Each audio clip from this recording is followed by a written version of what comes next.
स्वागत है इस डीप डाइव में। आज हम स्टेट बैंक ऑफ इंडिया मतलब एसबीआई के 2025 के आउटलुक को समझने की कोशिश कर रहे हैं। हाँ, हमारे पास कुछ रिपोर्ट्स हैं, बैंक के अपने आंकड़े हैं और करियर से जुड़ी जानकारी भी। तो मिशन साफ है, भारत के सबसे बड़े बैंक की सेहत कैसी है, आगे क्या करने वाला है और यहाँ प्रोबेशनरी ऑफिसर यानी पीओ कैसे बन सकते हैं। शुरुआत इसके साइज से करते हैं। एसबीआई मतलब बहुत ही बड़ा है। हाँ बिल्कुल, 50 करोड़ से ज्यादा ग्राहक और करीब 23,000 शाखाएं, 62,000 से ज्यादा एटीएम वगैरह, देश की लगभग 22.4% डिपॉजिट्स और करीब 20% लोन्स, मतलब पांचवा हिस्सा एसबीआई के पास है। ये आंकड़े तो मतलब वाकई बहुत बड़े हैं। बिल्कुल, और हालिया जो वित्तीय नतीजे आए हैं वो भी इसी कहानी को आगे बढ़ाते हैं। अच्छा, क्या कहते हैं आंकड़े? देखिए, फिस्कल ईयर 2025 के थर्ड क्वार्टर में मतलब Q3 FY 24-25 consolidated net profit करीब 19,175 करोड़ रुपए था। 19,000 करोड़ से ज्यादा। ये तो हाँ, और ये पिछले साल की इसी तिमाही से 70% ज्यादा है, 70%। और फिर अगले साल के पहले क्वार्टर यानी Q1 FY 6 में स्टैंडअलोन नेट प्रॉफिट 19,160 करोड़ था। वो भी पिछले साल से 12.5% ऊपर। लोन ग्रोथ भी अच्छी है। मुनाफा तो ठीक है, बढ़ रहा है, लेकिन क्या ये सिर्फ अच्छे माहौल की वजह से है या बैंक की जो लोन बुक है उसकी क्वालिटी, उसमें भी सुधार है? अच्छा सवाल है। एसेट क्वालिटी मतलब संपत्ति की गुणवत्ता, उसमें लगातार सुधार दिख रहा है, जो ग्रॉस एनपीए है। एनपीए मतलब नॉन परफॉर्मिंग एसेट्स, वो लोन जो फंसे हुए हैं। हाँ, मोटे तौर पर वही। वो Q1 FY 6 में गिरकर सिर्फ 1.83% रह गया है। ओह, ये तो काफी कम है। हाँ, एक साल पहले से 38 बेसिस पॉइंट्स कम। और नेट एनपीए भी सुधरकर 0.47% हो गया है। ये सिर्फ इंडस्ट्री ट्रेंड नहीं है, एसबीआई की अपनी कोशिशें भी इसमें शामिल हैं। ठीक है, लेकिन मैंने सुना है एक चिंता भी है, कासा रेशियो गिर रहा है। ये कासा क्या चीज है और इससे क्या फर्क पड़ता है? हाँ, CASA मतलब current account savings account ratio. ये वो पैसा है जो बैंक के पास सस्ते में उपलब्ध होता है, क्योंकि इन अकाउंट्स पर ब्याज या तो नहीं देना पड़ता या बहुत कम देना पड़ता है। अच्छा, लो कॉस्ट फंड्स। बिल्कुल। तो Q1 FY 26 में ये गिरकर 39.36% रह गया। पिछले साल से करीब 134 बेसिस पॉइंट्स मतलब 1.34% कम। क्यों गिर रहा है ये? वजह साफ है, ब्याज दरें ऊंची हैं तो लोग अपना पैसा सेविंग्स या करंट अकाउंट से निकालकर फिक्स डिपॉजिट यानी एफडी में डाल रहे हैं, जहां ज्यादा ब्याज मिल रहा है। तो इससे बैंक की जो फंड जुटाने की लागत है वो बढ़ सकती है? हाँ, थोड़ी बढ़ सकती है, लेकिन ये भी देखना होगा कि कुल डिपॉजिट 54.73 लाख करोड़ से ज्यादा है, जो दिखाता है कि लोगों का भरोसा तो है। और बैंक ही अपनी सुरक्षा मतलब कैपिटल कितना है जोखिम झेलने के लिए? कैपिटल एडिक्वेसी रेशियो CAR वो Q1 FY 26 में 14.63% था, जो रेगुलेटरी जरूरत से काफी ज्यादा है।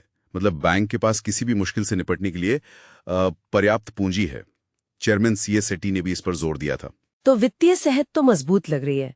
अब आगे की क्या सोच है, मतलब रणनीति क्या है एसबीआई की, खासकर टेक्नोलॉजी के इस जमाने में? रणनीति मुझे लगता है दो तरफा है।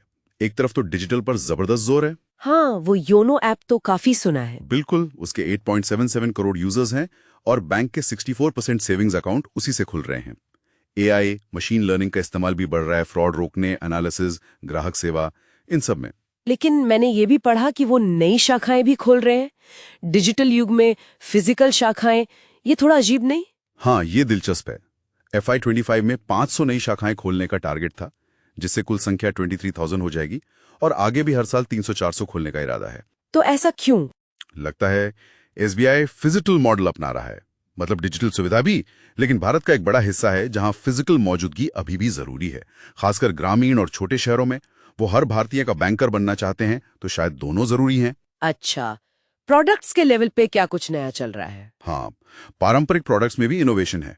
ग्राहकों को जोड़ने के लिए कई स्पेशल एफडी स्कीम्स हैं, जैसे अमृत दृष्टि थी 444 दिन की। हाँ, वो सुना था। फिर अमृत कलश 400 दिन वाली, जो शायद मार्च 2025 तक थी। सीनियर सिटीजन्स के लिए वी केयर, ज्यादा ब्याज वाली सर्वोत्तम एफडी और एक ग्रीन रुपी टर्म डिपॉजिट भी है। ग्रीन डिपॉजिट ये क्या है? ये पर्यावरण से जुड़े प्रोजेक्ट्स को फंड करने के लिए है। अच्छा, और लोन की तरफ? होम लोन की दरें थोड़ी बढ़ी हैं हाल में, 750% से 8.7% के रेंज में है। एक खास चीज है अग्निवीरों के लिए स्पेशल पर्सनल लोन। ओह हाँ, 4 लाख रुपए तक का लोन बिना गारंटी और 0 प्रोसेसिंग फीस। और सोलर रूफटॉप के लिए SBI सूर्य घर लोन भी है। ये तो काफी विविधता है। बैंकिंग के अलावा कुछ सामाजिक पहले भी कर रहा है क्या SBI? हाँ, कुछ चीजें हैं, जैसे एक SWMH फंड है जिसने रुके हुए हाउसिंग प्रोजेक्ट्स में करीब 54,000 से ज्यादा घर पूरे करने में मदद की है। ओह वाह। एक SBI संजीवनी प्रोजेक्ट है हाईवे ड्राइवरों के लिए, उनकी सेहत के लिए, और वो दिव्यांगों के लिए सुगम्य भारत ऐप को बेहतर बनाने में भी मदद कर रहे हैं। तो ये सिर्फ बिजनेस नहीं, थोड़ी सामाजिक जिम्मेदारी भी। बिल्कुल। अब आते हैं उस हिस्से पर जो कई युवाओं के लिए जरूरी है, SBI PO बनना। ये प्रक्रिया कैसी होती है? ये काफी कह सकते हैं मुश्किल प्रक्रिया है, जो दिखाता है कि बैंक को बेहतरीन लोग चाहिए।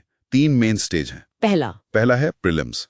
ये सिर्फ क्वालिफाइंग है, इसके मार्क्स फाइनल मेरिट में नहीं जुड़ते। ठीक है, फिर? दूसरा है मेंस एग्जाम।